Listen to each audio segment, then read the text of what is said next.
Hi all, this is going to be a relatively short video.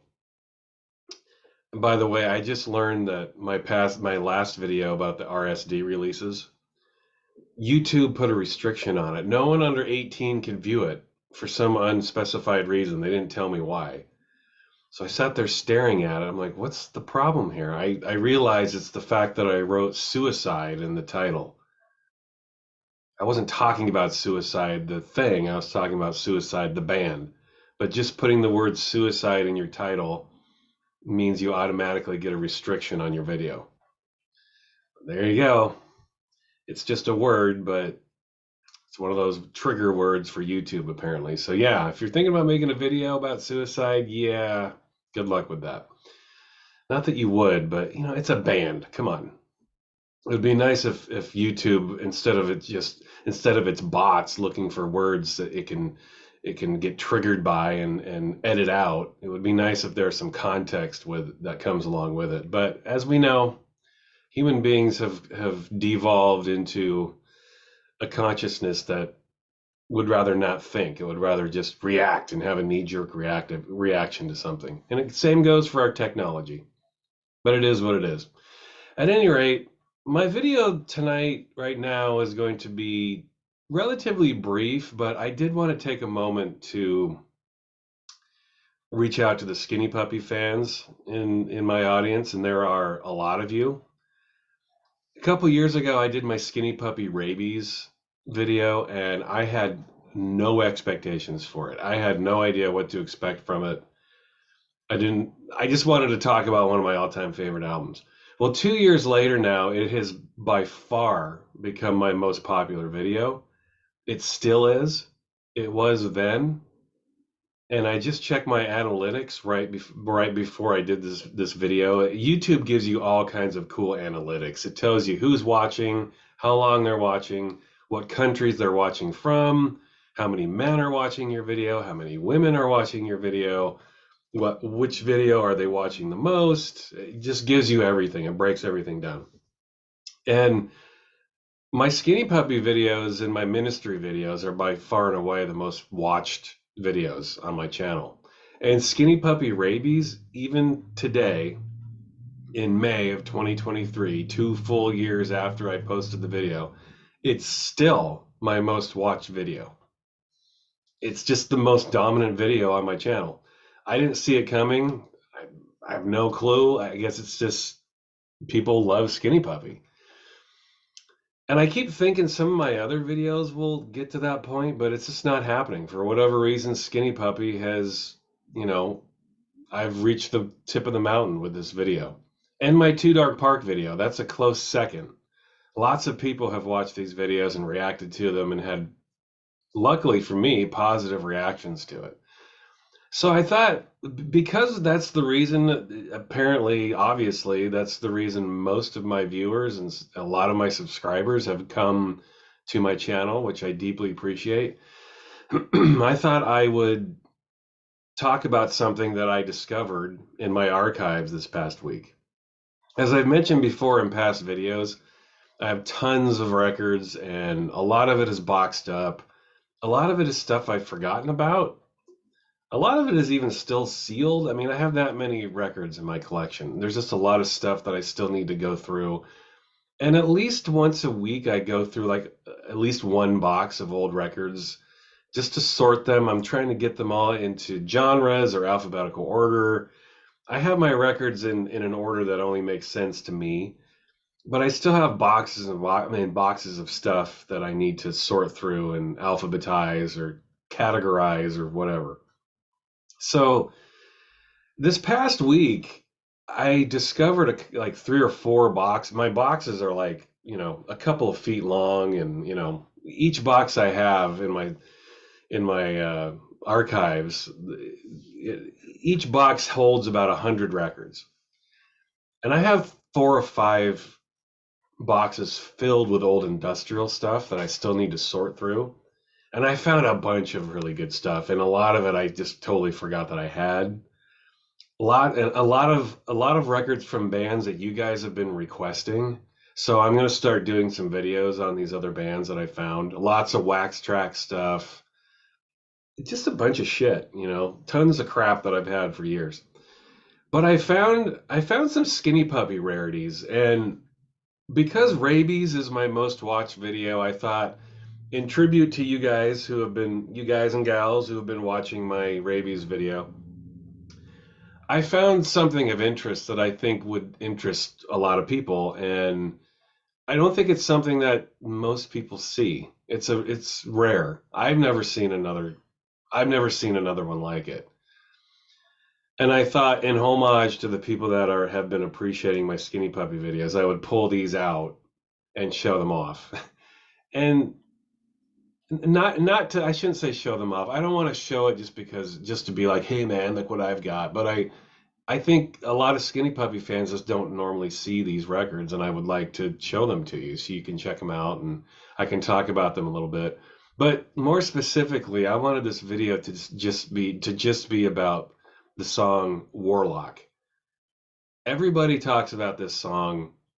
I think you'd be hard pressed to talk to a Skinny Puppy fan who didn't love this song. I think it's generally acknowledged that it's one of the best, if not the best, industrial song ever, if you want to call it industrial. I think what makes it so beautiful is it is all of the things it is. It's industrial, but it's a lot of other things too. It turns out it's just a very beautifully written track. It's one of those songs that has such a catchy melody, and the samples are so good.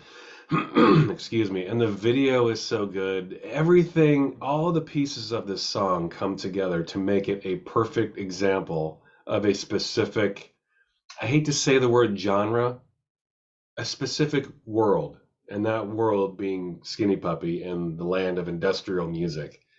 It is a beacon of what can be done in the industrial world. Industrial doesn't have to just be loud, banging, clanging, abrasive sounds. It can be this uplifting, melancholic, scary but beautiful soundscape of noise. And that's what Warlock is. It is a perfect track. It's one of the few perfect tracks in music. It's hard to find a lot of perfect songs, but for what it is, where it exists in that world, it is perfect. Warlock is a beautiful example of how transcendent industrial music can be. Skinny Puppy just hit a high. I mean, I think Rabies as a whole, as the whole album, is great. It's my favorite Skinny Puppy album, but Warlock is the pinnacle of that album. It's a great album, and Warlock is its centerpiece. And that's saying a hell of a lot because we all know how great Rabies is. And yeah, I could sit here for a long time and just kind of go on and on and on about how I love Warlock and how we all could go on about this. And that's why I want to do this video. I'm asking you guys in the comments, please let's talk about this. Let's have a conversation about this song. Let's talk about why we love it. Let's talk about why the video is so fucking cool. Let's talk about why it sounds so good, where we were when we first heard it, why we keep listening to it, why it's so important to us, why it's our favorite Skinny Puppy song. Why? Tell me. I would love to talk about this. I want to get a conversation rolling. By the way, I just want to be clear, and this might come off as abrasive, but I just want to let you know I don't care about the Al Jorgensen angle. There's been a lot of people that come up on my channel and insist that Al Jorgensen had nothing to do with the recording or production or the mixing of the song. The credits say he did. The credits on the album say he did have something to do with it. If you've got some other information proving that he didn't, show it. Otherwise, I don't want to have this conversation. I'm bored with this. I've had several people say Al had nothing to do with it. And I always respond with, well, prove it. Show me. Where's the documentation to this? All I can go off of is the credits on the album. And the credits say that he did. So if you've got some other information, I'd love to hear about it. Please tell me. As far as I know, Al had something to do with that entire album. So yeah, if you have some other fact that you can prove to everybody that Al didn't have anything to do with Warlock, please show me. I'm not against it. I just have to go by what the album credits say. And besides, who really cares? Who gives a shit? Warlock is a beautiful song, and let's just celebrate it for what it is. So anyway, what I'm going to show now is, yeah, I don't think a lot of people have seen this, and I discovered this in my archives, and I forgot I had it. I would have shown this in my rabies video had I remembered I had it, but I happen to have two copies of the Warlock single, one of which was the copy I showed before, and the other is this. This is the initial release of Warlock. It came in a bag. Now, how cool is that? I got this through the very first record pool I was in when I started DJing in 1990. I was still a kid. I wasn't even out of high school yet. And I got this from the record pool. And I remember seeing this bag and thinking, well, that's a cool release. You don't see many like this. So, 33 years later, it's even more cool now to look back at something like this and know that this song, Warlock, came out in its own little special Mylar bag. And it's just a little bag. It has handles and the whole thing. And the record is here. And something else very cool that I realized when I picked this up at the time, I had already bought this 12-inch for myself. I'd already purchased it. So as I pulled this out last week, I realized that this is still sealed. I've never even opened this. This is a still sealed copy of Warlock in its Mylar bag. How cool is that, right?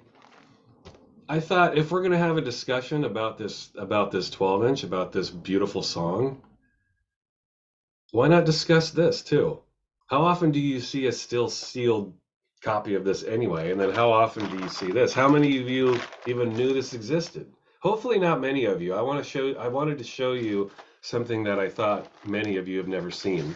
It also comes with the network catalog, the merch sheet that a lot of these record companies did. Like Wax Trax did this a lot. And this is network. So this is I don't know for sure, but I'm guessing this Mylar bag release was a Canadian release only. Because Skinny Puppy's Canadian and they were on network in Canada. They were on Capital here in the States. But up north in the Great White North, they were on network. So I'm only I don't know for sure, but I'm assuming this bag was maybe like the exclusive initial promo release for the Canadian market. I did get this from a promo pool, so maybe this is promo only. I don't know. Maybe one of you out there knows. But I thought, if I'm going to start up, when I saw this in my storage unit, it just got me thinking about all my Rabies watchers and how I could bring up this song again and how we could discuss it, and maybe this could spark off a conversation in some way about why we love the song. You guys can tell me what you think of this release. I always thought this was super cool. I mean, yeah. How often do you get a special little bag for your record? I do have a couple like this too. I have an Aphex Twin record. His album, I care because you do. I was able to, I got that with a special bag and it came with a poster. And so it does happen from time to time. But yeah, I just thought this was cool. I'll show this again. Very cool cover. I've already talked about this song in relative length on the Rabies video. But let's start talking about this again. And I want you guys to kind of direct the conversation. Tell me what you love about this. Tell me what you love about the song. Tell me why it's your favorite Skinny Puppy song, or why it's not your favorite Skinny Puppy song. Tell me what you think of this. This little funky bag promo release. Tell me what you want to tell me. Let's talk about it. Let's talk about Warlock. Let's talk about Skinny Puppy. Because you guys obviously want this content. There it is. Here's some more Skinny Puppy.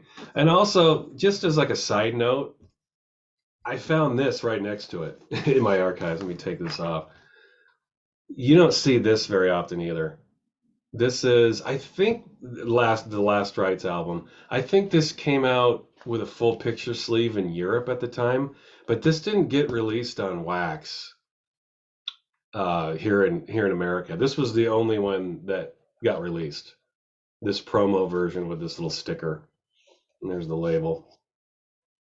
It's actually not a bad pressing. The only thing that's kind of a bummer about it is each side of wax has 25 to 30 minutes of music on it, so it's, the grooves are really condensed.